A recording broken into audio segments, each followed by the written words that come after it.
And welcome back. Tommy John surgery continues to be a subject of discussion in the baseball world, and there's no clear-cut answer to the rise in surgery yet. We sat down with MSU head baseball coach Matt Moggers to hear his take on the popular procedure. Tommy John surgery has become a common buzzword in baseball. Since 2016, UCL surgery has risen close to 30%, according to the Medical Association. It's definitely a hot topic right now. I think baseball in the last 5 years, there's probably been more different thoughts on philosophy than the prior 20 years. Just with the different aspects of analytics and the ability to evaluate throwing right now and velocity.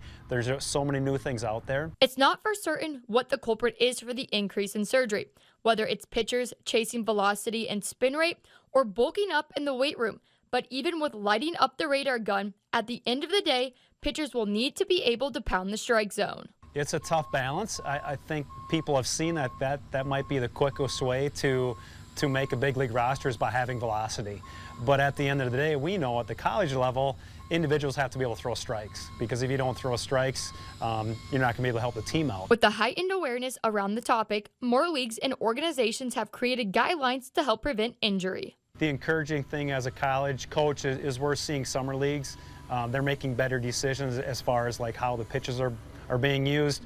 10 or 15 years ago, we'd have some guys go out and they would pitch, 115, 120 pitches, every night, and they come back in 3 days rest, and then they come to us in the fall and be like, hey, coach, my arm is tired. And he'd be like, yeah, my arm is tired too, just by watching you pitch all summer. An injury that was once considered career-ending has now evolved to help shape the future in recovery for athletes rehabbing from a torn UCL. There was uncertainty that went into it, which led into the psyche of the player having to get the surgery, and you're right, nowadays it seems like some pitchers are almost going out there wanting the surgery because they think it's going to make them throw harder.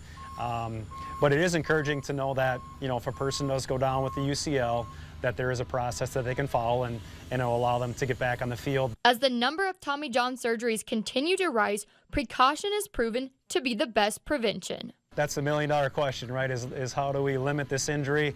I think it's a gray area. I do think there's a lot that goes into it. When we start our season in Missouri and Florida, guys won't throw over 75 pitches. They'll probably throw 50 to 75. And then as the season goes on, we'll increase their workload. Reporting in Mankato, Haley McCormick, KEYC News Now Sports.